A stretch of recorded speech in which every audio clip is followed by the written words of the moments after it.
Shalom, shalom, shalom, Israel. This is Captain Paul Israel from Kingdom Builders of Israel LLC, and today's class topic is going to be on being spiritual in a wicked world.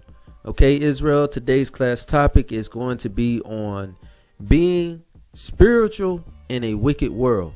Okay, Israel, so today is going to be a good class topic to discuss due to the fact that our people, they lack the understanding on how to be spiritual in a wicked world, and also they don't understand the benefits on being spiritual in a wicked world.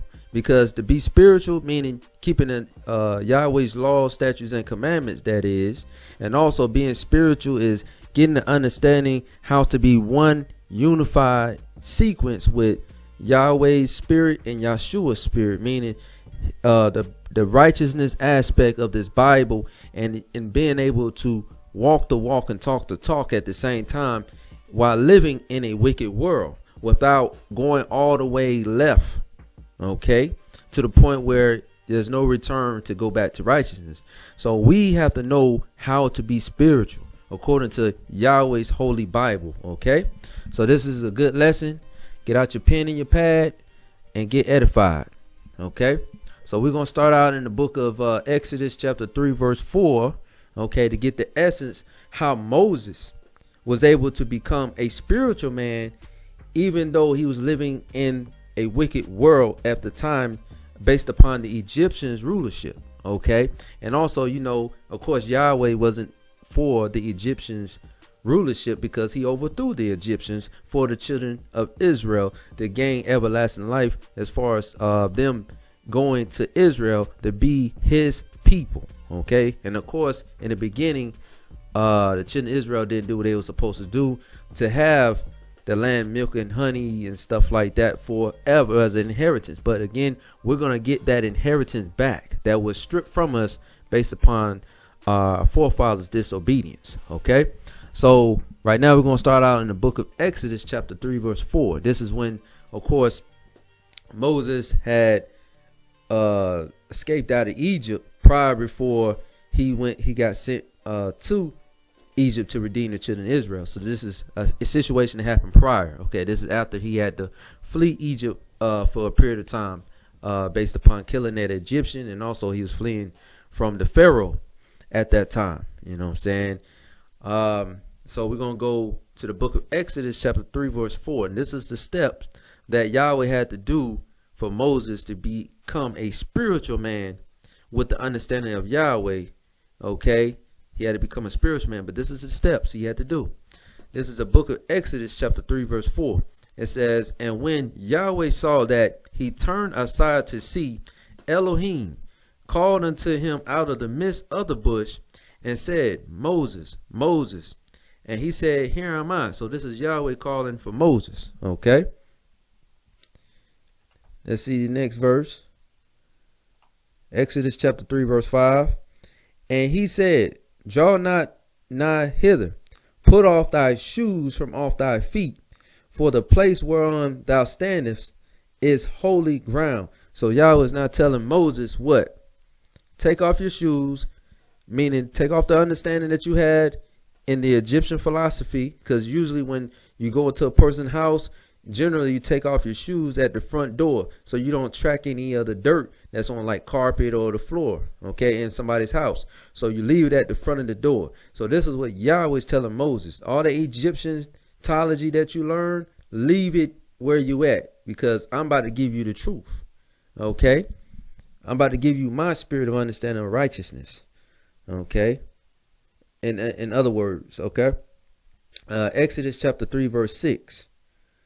Exodus chapter 3 verse 6, it says, moreover he said, I am Elohim of thy father. So now Yahweh is basically explaining to Moses that he is what? Elohim of thy father. He's the God of thy father, the God of Abraham, and the God of Isaac. So we'll say, moreover he said, I am Elohim of thy father, the Elohim of Abraham, and the Elohim of Isaac, and the Elohim of Jacob.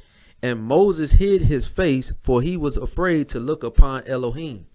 So again, Moses was afraid. Okay, he hid his face from Yahweh because Yahweh put that fire in the burning bush situation going on. That's how much power Yahweh has. Okay, so Moses had to hide his face from this bright light coming from the fire from the burning bush. Okay, but Yahweh is explaining, giving him history on who Yahweh was, as far as concerning being the father of Moses' forefathers. Okay, Exodus chapter 3 verse 7. And Yahweh said, I have surely seen the affliction of my people which are in Egypt. So my people which are in Egypt. So who is the people Yahweh is talking about? Talking about the children of Israel that were being afflicted by the Egyptians. So now you have a situation where one black race of people is afflicting a different race of black people. Okay. So contrary to what society wants to portray the Egyptians as being as the black Americans, but they're not. They're two different people, as you can see in the scriptures. And it says, and have heard thy cry, and have heard their cry by reason of their taskmasters, for I know their sorrow. So Yahweh seeing that the children of Israel were being afflicted, okay, by being servants or slaves in Egypt, similar to what we have today in America. The Most High hears our cry, hear our trials and tribulation, but again, he's waiting on our people to get back to this knowledge of truth as far as who they are, come back to these commandments. Okay, let's go to the next verse. Exodus chapter 3 verse 8. Exodus chapter 3 verse 8.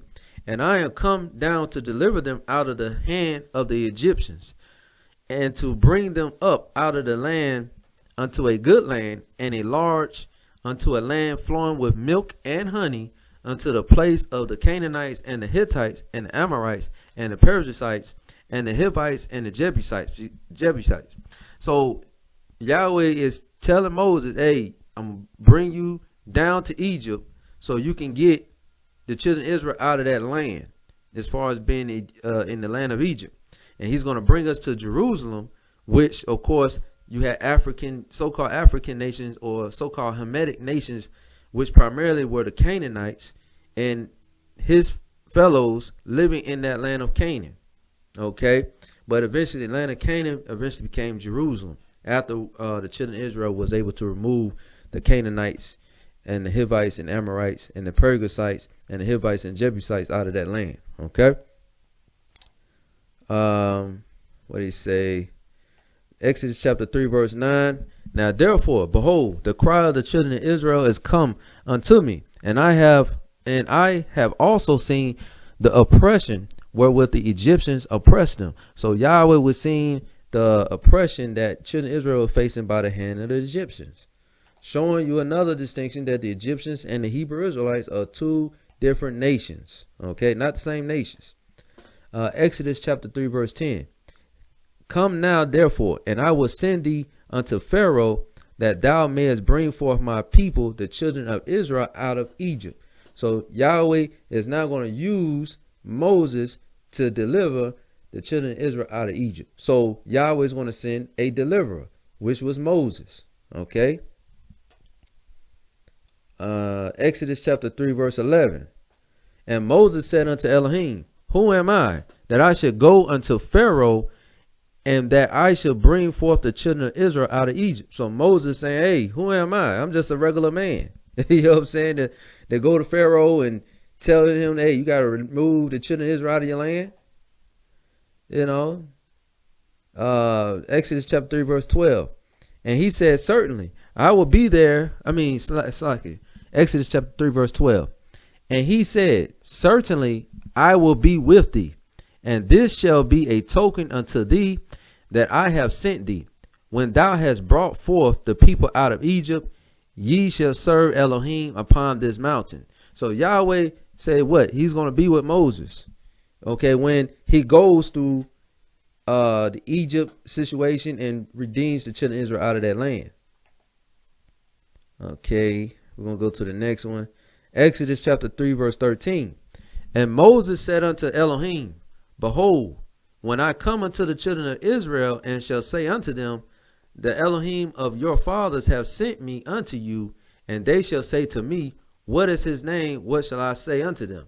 So we don't have to read no more of that. But the issue that I want to elaborate is that in order for, of course, Yahweh to deal with Moses, Moses had to come to a point in his life where he had to make a choice. And this is what this Hebrew truth is about, making a choice. Okay, you're either gonna stay in line with the world standards of understanding, or you willing to come to the knowledge of Yahweh. This was Moses did. He decided to say, you know what, I'm gonna get Yahweh's understanding. So he had to leave all his philosophy, take his shoes off onto holy ground to deal with the Most High, face to face. Okay. Let's go to Exodus chapter 32, verse 1. Okay. So this is going to get the understanding of the disobedience of the children of Israel, because children of Israel at different portions of time was basically pissing Yahweh off. Okay. Just like how they're doing in today's time. But again, we get the understanding of the breakdown, how Yahweh deals with his children and how he feels about our people following the ways and the customs of the Egyptians, or following the customs of the other nations. Okay, because he chose us to be holy people, separate from any other nationality that's out there. Okay, so I'm bringing this out to show our people that Yahweh prefers us to be spiritual people. Okay, on his righteousness and his understanding. Okay, this is the book of Exodus chapter 32 verse 1. The book of Exodus chapter 32 verse 1.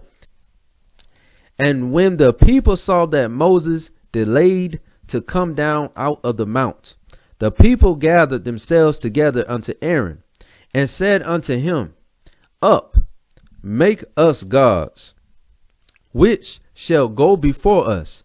For as for this Moses, the man that brought us up out of the land of Egypt, we want not what is become of him. You see this, Israel? You see this, Israel? The children of Israel preferred not this particular Moses that redeemed them out of Egypt. They wanted the Moses from old, because the Moses from old was all about Egyptian philosophy. Okay. But the new Moses, the Hebrew Israelite Moses, about Yahweh's laws, statutes, and commandments, his righteousness, right? What did the children of Israel say? We want not what is become of him. We don't want no parts of this Moses. And this comes to, in general, how the children of Israel think today about Hebrew Israelite men of today. They majority don't want to be around the Hebrew Israelite man or woman. Why? Because we are not for this world. We are for righteousness. We are for Yahweh's understanding. And this is what Moses was about. Okay. And the children of Israel understood this. Okay. At this time. Let me go to the next verse. Exodus chapter 32 verse 2. And Aaron said unto them, Break off the golden earrings which are in the ears of your wives, of your sons, and of your daughters, and bring them unto me. So now Aaron, of course, he's going to eventually take the gold earrings and the gold jewelry that the children of Israel had, and guess what? He's going to make an idol out of these gold jewels that the children of Israel gave to Aaron. Okay. Exodus chapter 32 verse 3. And all the people break off the golden earrings which were in their ears, and brought them unto Aaron. You see this? So they brought their gold earrings unto Aaron. Okay. And again, this will let you know, children of Israel, that you can have earrings in your ear, contrary to what some Christianity faith teaches. Okay. But again, they're going to take their golden earrings and to make a god out of their golden earrings and give it to Aaron. Okay. To make this golden statue. Okay. Which was going off. Exodus chapter 32 verse 4. And he received them at their hand and fashioned it with a graven tool. So now Aaron, who's supposed to be one of the high priests or priests of Israel, okay, because Moses didn't come back with the commandments in general as of yet. to give to the children of Israel, but this is what the children of Israel was pushing Aaron to do, who's basically is Moses' brother. Okay, and Moses' brother Aaron used this special tool to fashion this certain to fashion the golden earrings into a certain idol god. Okay, and we start out from the top. Exodus chapter 32 verse 4. And he received them at their hand and fashioned it with a graven tool after he had made it a molten calf. And they said, this be thy gods, O Israel, which brought thee up out of the land of Egypt. You see this, Israel? You see this, Israel, how the children of Israel have taken and fashioned idolatry, situation going on with this molten calf. So they had a golden calf and they molded it into basically like a idol and say, see this is what redeemed us out of Egypt. Not Yahweh, the Most High, the main one that created everything for us to be here and who sent Moses to deliver us out of Egypt. No, it was golden calf that did it. And this is similar to what our people majority that's in these Christian faith. They have separated themselves from Yahweh into graven images of white Jesus, or graven images like the pictures on the wall, the crosses and stuff like that. The children of Israel are provoking Yahweh to anger. They did it in this time right here when we read in the book of Exodus, and they doing it again. Okay, by saying, oh, white Jesus is the one that's going to deliver us, or white Jesus is the one that gave us salvation, when these are idol gods that was given to us, the children of Israel, by who? The so-called white man. And then when we read the book of Exodus, the molten calf, understanding as far as being a god, a false deity or whatever, was given to us by who? The Egyptians. Okay, because the Egyptians had many different gods. Okay. Exodus chapter 32 verse 5. And when Aaron saw it, he built an altar before it, and Aaron made proclamation and said, tomorrow is a feast to Yahweh. So again, even after the golden calf was built, that Aaron helped build, right? Aaron built the altar before it, like built a surrounding situation to say, we're going to give proclamation and we're going to have a feast involving the matter. Similar to what the children of Israel do today. We associate pagan tradition, like your Thanksgiving. We'll say, oh, we're giving thanks to Yahweh, but it has nothing to do with Yahweh, because Thanksgiving has something to do with the murder and bloodshed of our brothers and sisters who are the so-called Native Americans. Okay, but we associate these pagan feast days and to say we're giving thanks to the Most High when that's going off. And this is what we was doing back then by trying to associate idolatry customs and to saying we're giving reverence to the Most High. Okay, which is going off. Exodus chapter 32 verse 6. And they rose up early on the morrow and offered burnt offerings and brought peace offerings. And the people sat down to eat and to drink and rose up to play. You see this, Israel? They rose up early in the morning, offered burnt offerings unto this idol, which was the golden calf. And they did burnt offerings, peace offerings, and sat down to eat food around this gold statue situation, and they drunk some drinks and rose up to play, meaning they was dancing, having a good time. Okay, but again, it was going off, similar to what you see in the Christianity faith, where the children of Israel are dancing, got the white Jesus cross in the background. It's just madness. Okay, provoking Yahweh to anger. Okay, at this time in the book of Exodus, and also now. Exodus chapter 32 verse 7. And Yahweh said unto Moses. Now this is Yahweh speaking to Moses, because Moses is having a conversation with Yahweh. Okay, after of course he redeemed Israel out of Egypt, and they're in the wilderness now, but Moses was dealing with the Most High Yah on Mount Sinai. And this is what Yahweh is saying. Exodus chapter 32 verse 7. And Yahweh said unto Moses, Go get thee down, for thy people which thou broughtest out of the land of Egypt have corrupted themselves, have corrupted themselves. Have corrupted themselves. You see how Yahweh sees his children.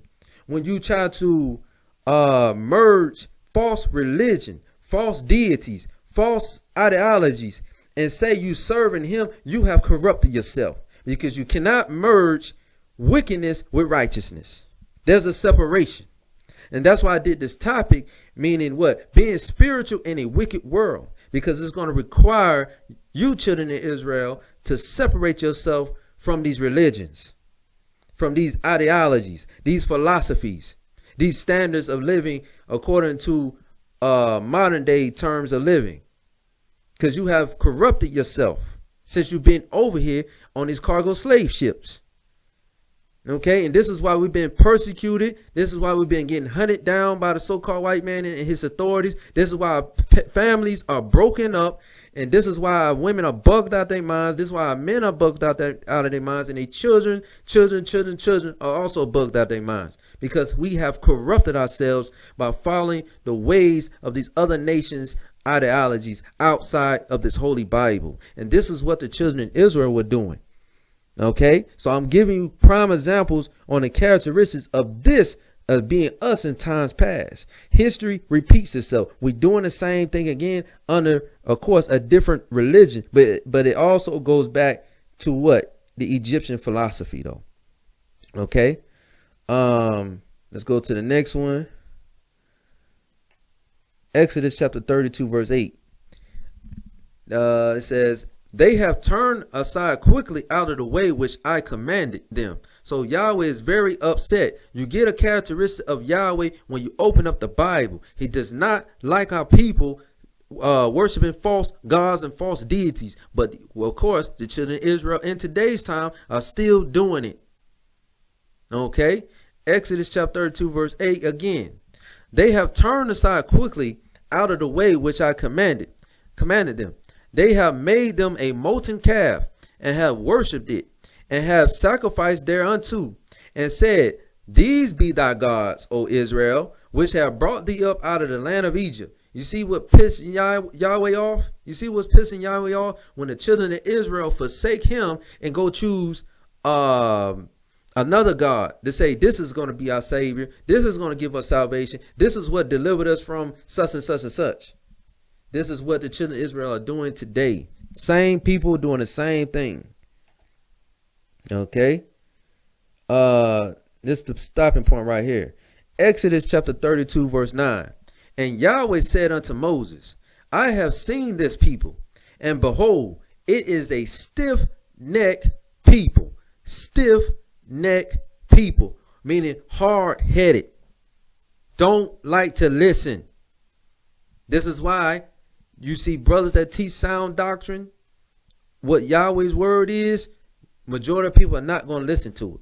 They'll listen to everything else they got out there in the world. But when it comes to this Bible, our people, majority are not going to hearken to this Bible.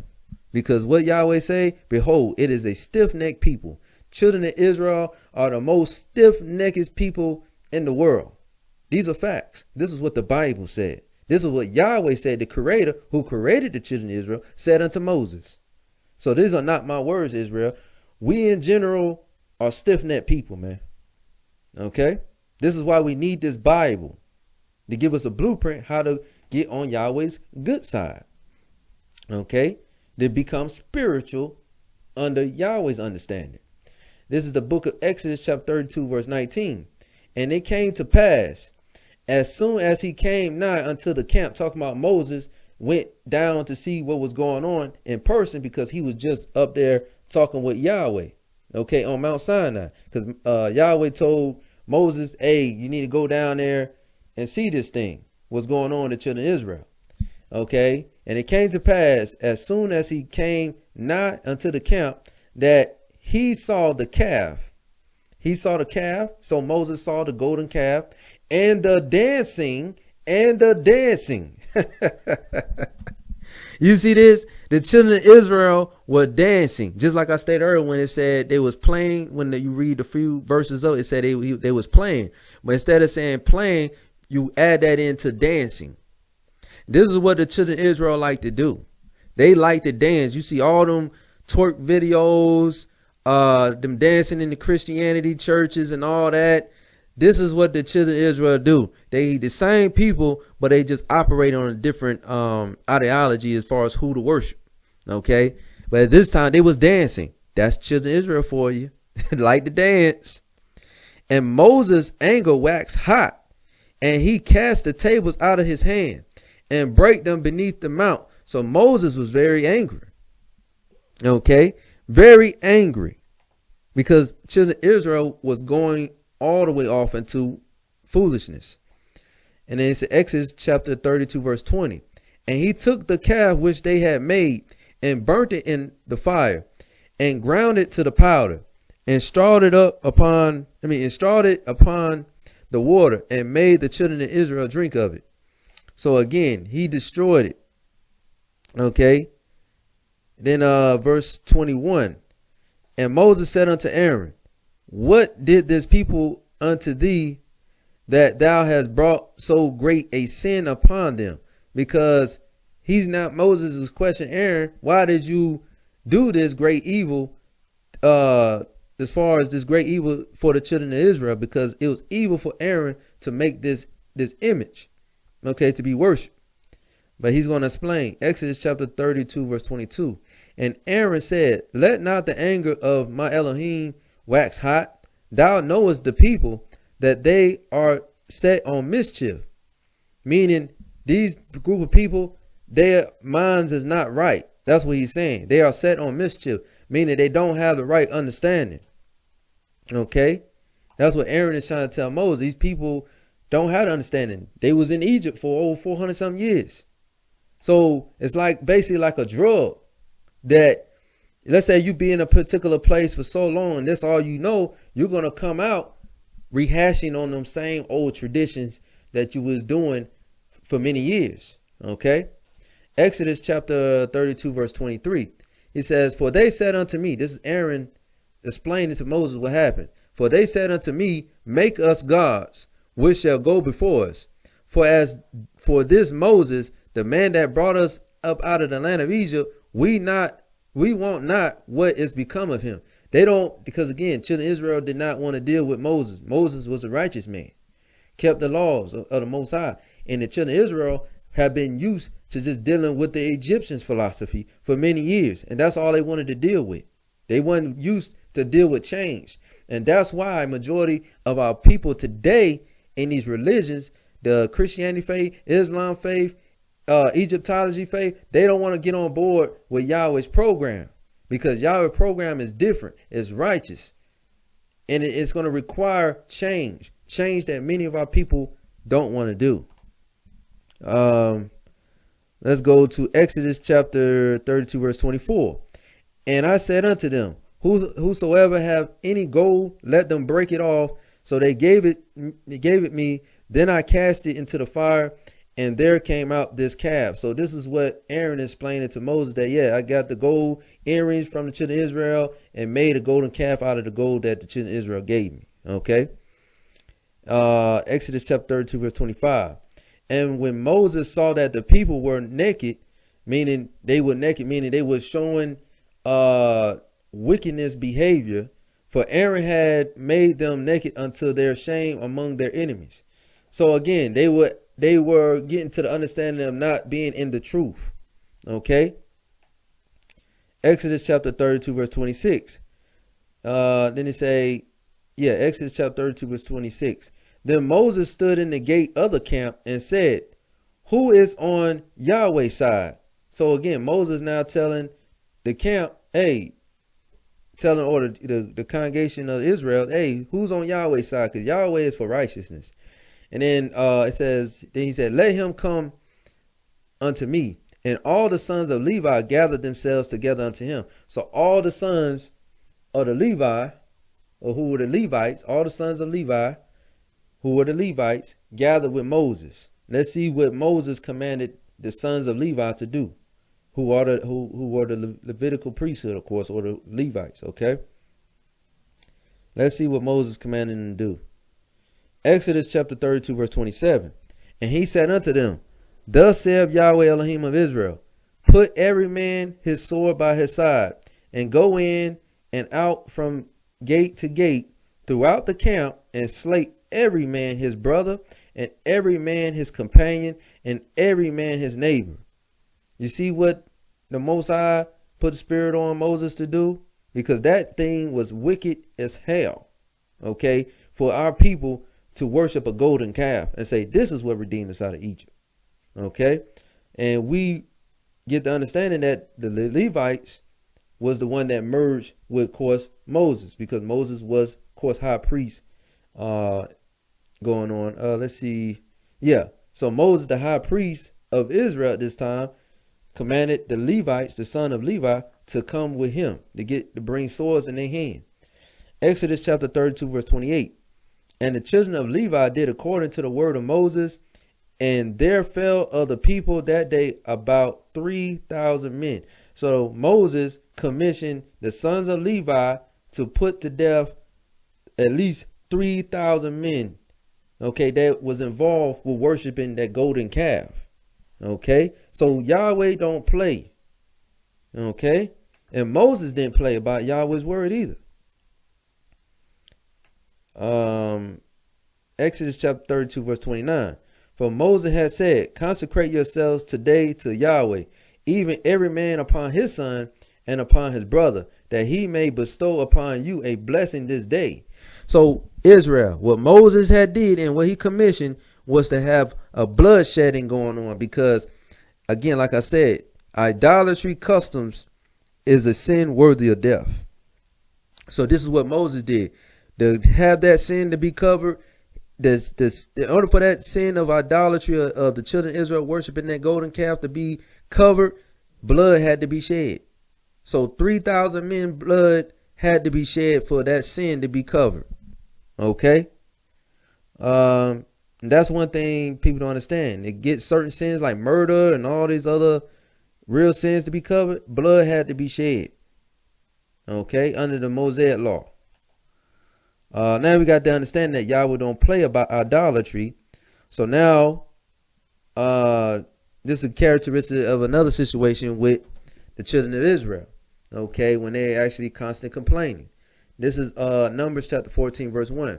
And all the congregation lifted up their voice and cried, and the people wept that night. Okay, this is children of Israel complaining. Numbers chapter 14, verse 2. And all the children of Israel murmured against Moses and against Aaron, and the whole congregation said unto them, would Elohim that we had died in the land of Egypt, or would Elohim we had died in this wilderness? So they're complaining about them being in the wilderness. They're trying to tell Moses and Aaron, hey, we would have died either in Egypt or we would have died in the wilderness. What's the point of us being out here in the wilderness? That's basically what the children of Israel are complaining to Moses and Aaron about. So this is a different situation what we read before. Numbers chapter 14, verse 3. And wherefore have Yahweh brought us into this land to fall by the sword, that our wives and our children shall be a prey? Were it not better for us to return into Egypt? And so children of Israel are complaining. Okay, they are complaining to say, hey, it would probably better for us to return back to Egypt versus fleeing from the Egyptians. You know, Numbers chapter 14, verse 4. It says, Numbers chapter 14, verse 4. And they said one to another, let us make a captain and let us return into Egypt. You see what the children of Israel was saying? It was like, hey, we either going to die in this wilderness or we're going to die in Egypt. They said we'd rather die in Egypt than be out here running away from the Egyptians.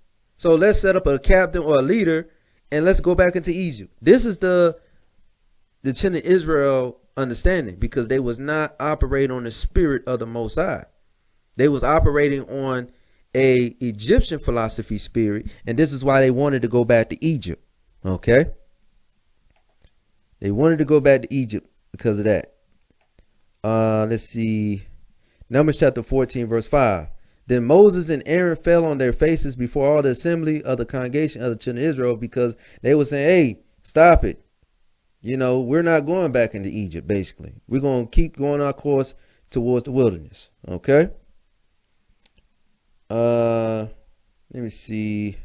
Go to the next one. Next verse. I don't have to read no more of that. We're going to go to the next one. But that's just to give you understanding how the children of Israel dealt with Moses and Aaron and with Yahweh, of course. Exodus chapter 16, verse 2. This is another situation. And the whole congregation of the children of Israel murmured against Moses and Aaron in the wilderness. So this is another complaint the children of Israel was doing. So I'm giving just the scenario on the different complaining situation that the children of Israel are known to be doing. Exodus chapter 16, verse 3. And the children of Israel said unto them, would to Elohim we had died by the hand of Yahweh in the land of Egypt, when we sat by the flesh pots, and when we did eat bread to the full, for ye have brought us forth into this wilderness to kill this whole assembly with hunger. You see that they were telling Moses and Aaron it would be better off to be in the land of Egypt, because when we was in the land of Egypt, we had plenty of food. You know what I'm saying? To eat. And they say, hey, to kill this whole assembly with hunger. So they're saying Yahweh brought us to the wilderness to die off. But again, Yahweh provided, even though we was in wilderness at this time. Then said, Exodus chapter 16, verse 4. Then said Yahweh unto Moses, behold, I will rain bread from heaven for you, and the people shall go out and gather a certain rate every day, that I may prove them whether they will walk in my law or no. And again, of course, Israel eventually did not walk in Yahweh's law. Okay. When you keep on reading, we're not going to keep going on that. So this is, let me see if this is going to be another incident. Okay. This is another incident where I believe the children of Israel did the same similar thing about complaining. Exodus chapter 17, verse 1. And all the congregation of the children of Israel journeyed from the wilderness of Sin after their journeys according to the commandment of Yahweh, and pitched in Rephidim, and there was no water for the people to drink. So now you have an incident where now they didn't have nothing to drink. The other incident, you didn't have, the children of Israel had something to eat. Okay, so I'm giving a situation where the children of Israel will not operate on Yahweh's spirit of understanding. Exodus chapter 17, verse 2. Wherefore the people did chide with Moses, and said, give us water, that we may drink. And Moses said unto them, why chide ye with me? Wherefore do ye tempt Yahweh? So he's saying, hey, stop tempting Yahweh. Yahweh is going to provide. You provoking Yahweh, meaning constant complaining. Exodus chapter 17, verse 3. And the people thirsted there for water, and the people murmured against Moses, and said, wherefore is this that thou hast brought us up out of Egypt to kill us and our children and our cattle with thirst? So now the children of Israel is complaining about thirst. They're saying, hey, it was better for us that we stayed in Egypt. You know what I'm saying? This is another complaint situation that Yahweh had to deal with our people, even at this time. Again, today, in today's time. Exodus chapter 17, verse 4. And Moses cried unto Yahweh, saying, what shall I do unto this people? They be almost ready to stone me. So Moses saying, hey, these people are getting the uproar. They about to put me to death.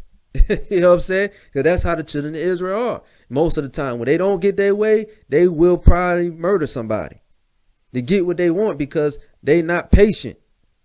Majority of our people are not patient. They want stuff right then and there instead of being patient. Yahweh does things in a process of time. Okay. Let's see what Yahweh does. Again, he still was gracious for us to bring them water. Exodus chapter 17, verse 5. And Yahweh said unto Moses, go on before the people, and take with thee of the elders of Israel, and thy rod wherewith thou smotest the river, take in thy hand and go. So now Most High is telling Moses, this is how you're going to get water for the children of Israel. Okay. Exodus chapter 17, verse 6.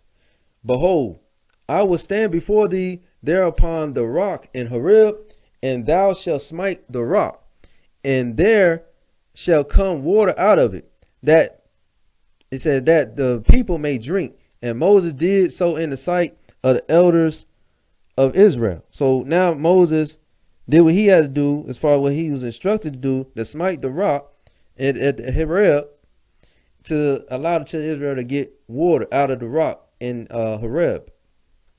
Okay. Let's go to Exodus chapter 17, verse 7.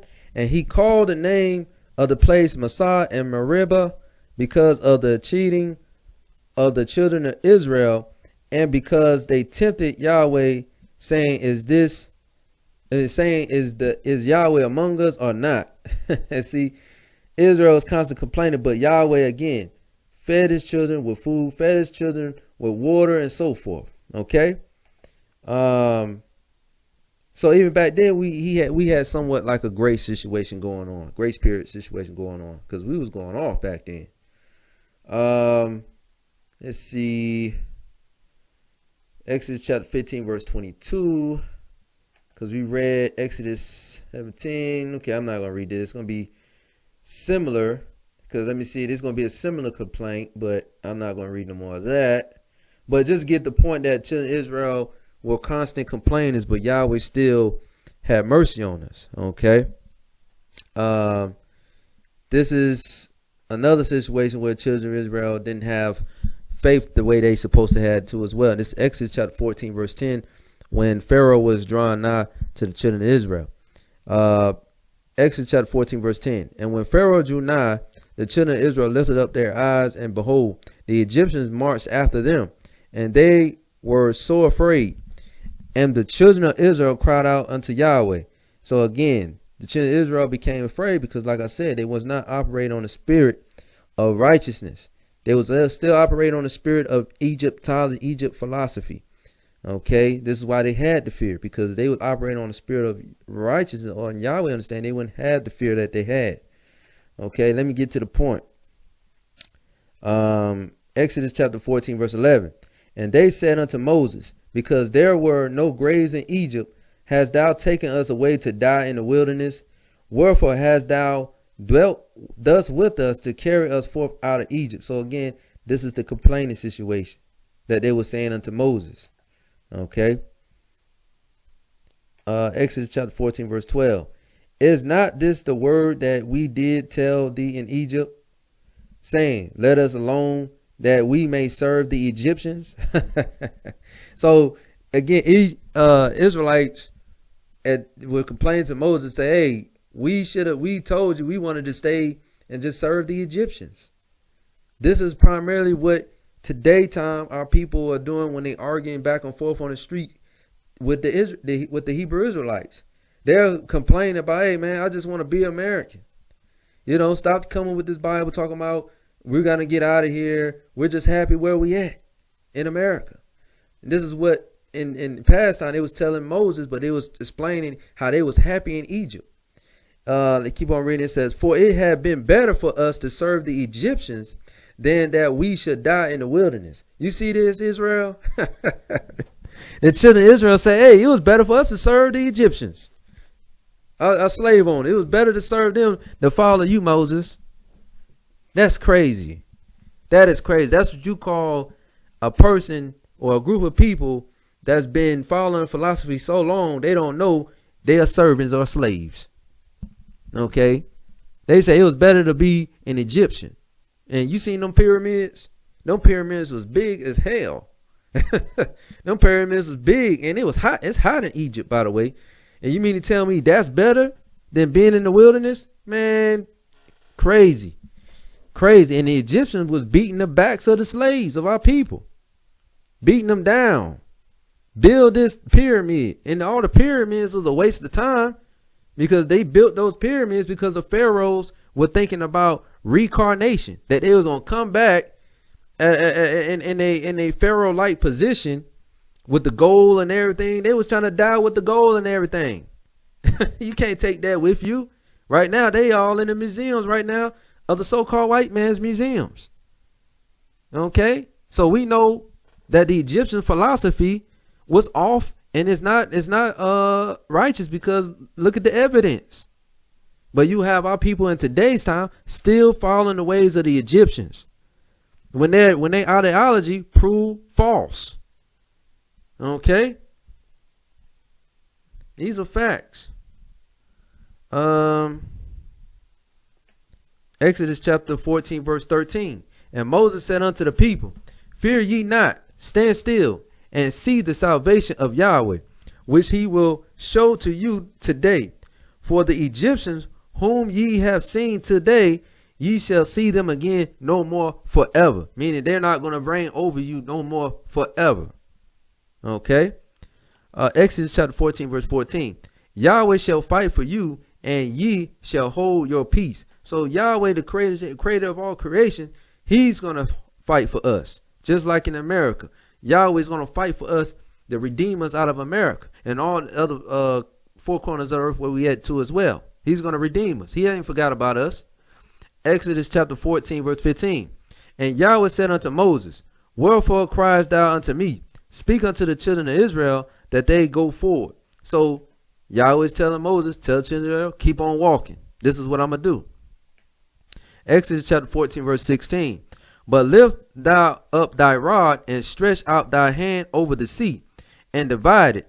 And the children of Israel shall go on dry ground through the midst of the sea. So this is what the children of Israel was able to do because Yahweh split the Red Sea through the use of Moses. Okay, the lift up of the rod and boom, cause the sea to rise where the children of Israel can walk through the sea on ground. By the way, the Israelites seen all this prior before we get into the other chapters of the book of Exodus and also in Numbers too as well, of them complaining unto Moses and Aaron. They seen all this, but yet they're going to make a golden calf and say this is who redeemed us out of Egypt. Straight madness. You know, Exodus chapter 14, verse 17. And I, behold, I will harden the hearts of the Egyptians, and they shall follow them. And I will get me honor upon Pharaoh and upon all his hosts, upon his chariots and upon his horsemen. So Yahweh said, I'm going to harden the Egyptians to want to pursue the Israelites. And then once they try to pursue the Israelites by following in the same direction on ground level, when the water is raised up, he's going to most likely drown the Egyptians because they are trying to follow after who? The Egyptians trying to follow after the Israelites. Okay. So this is what Yahweh is going to do. Harden the Egyptians that they shall follow them. Talking about follow after the Israelites doing the split sea. Okay. Let's say Exodus chapter 14 verse 18.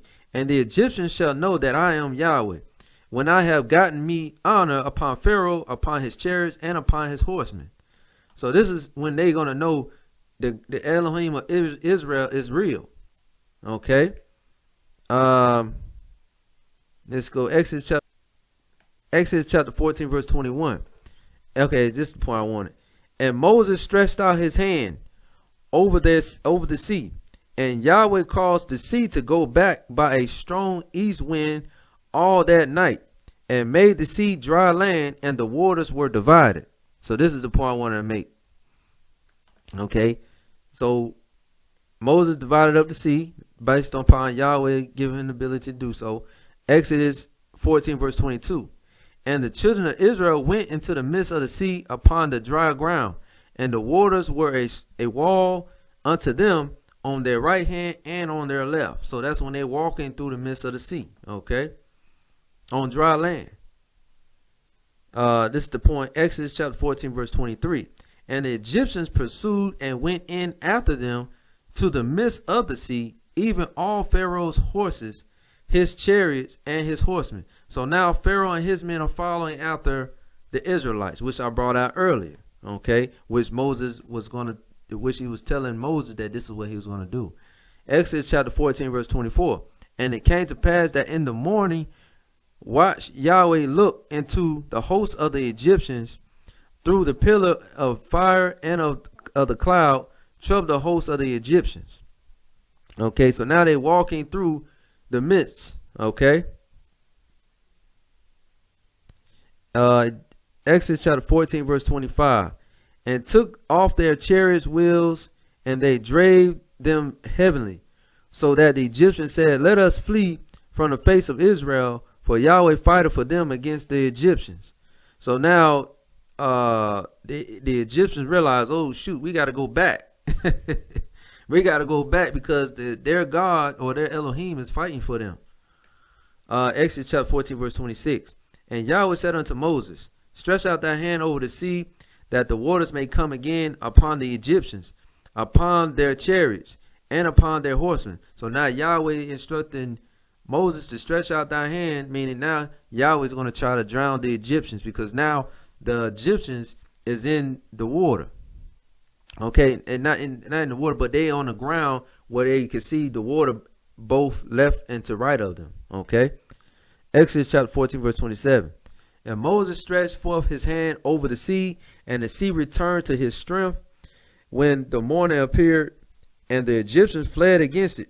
And Yahweh overthrew the Egyptians in the midst of the sea. So that's when the Egyptians got overthrown by drowning in the water. Okay.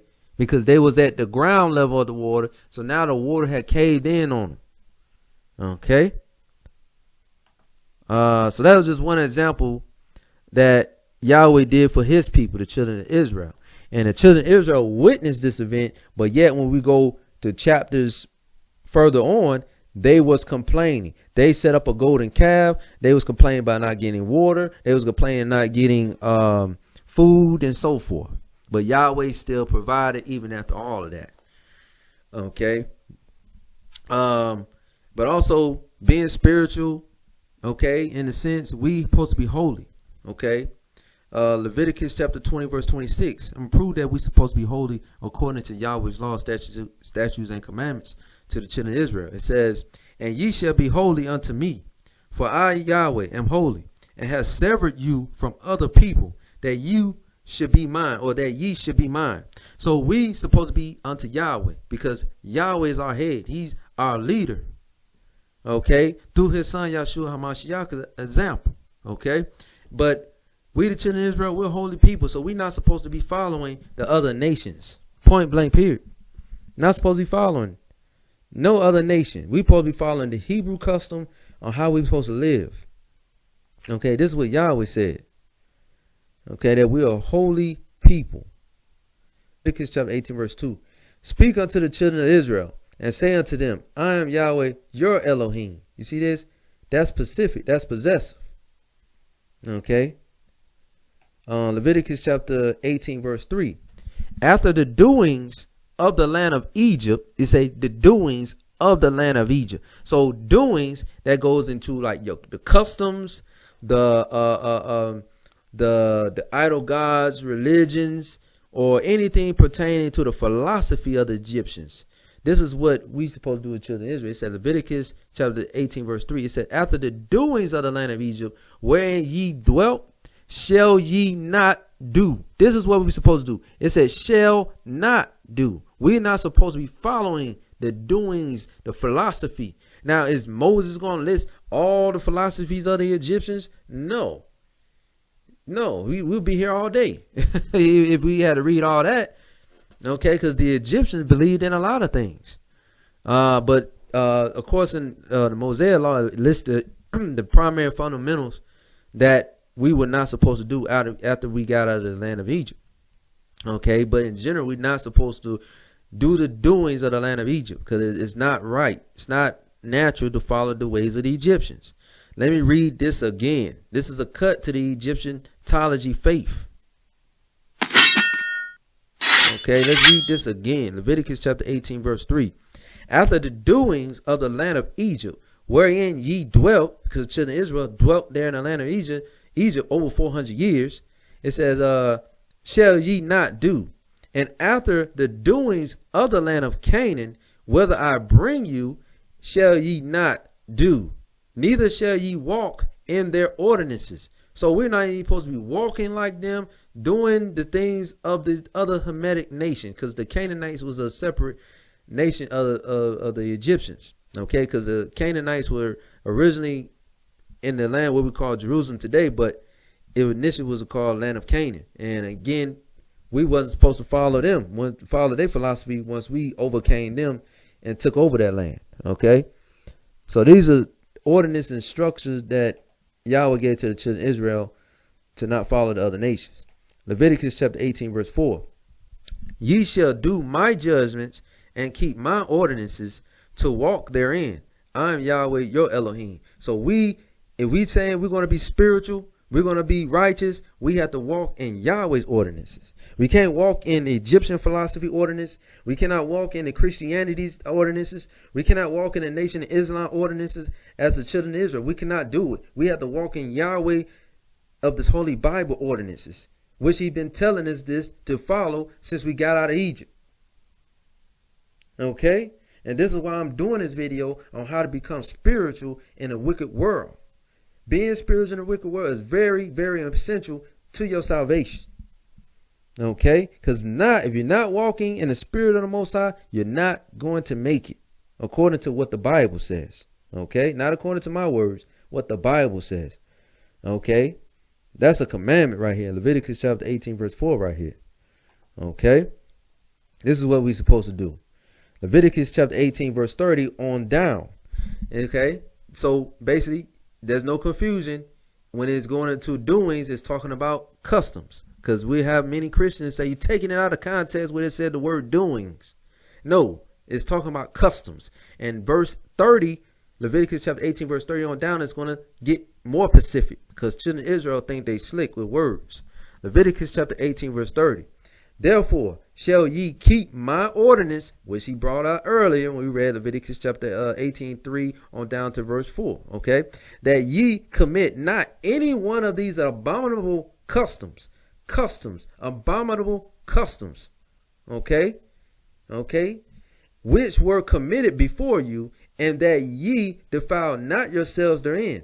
I am Yahweh your Elohim. So Yahweh again is telling us not to follow the abominable customs that, of course, was mentioned on down when you keep reading in Leviticus chapter 18, because getting into the fornicational laws that was prohibited. Okay.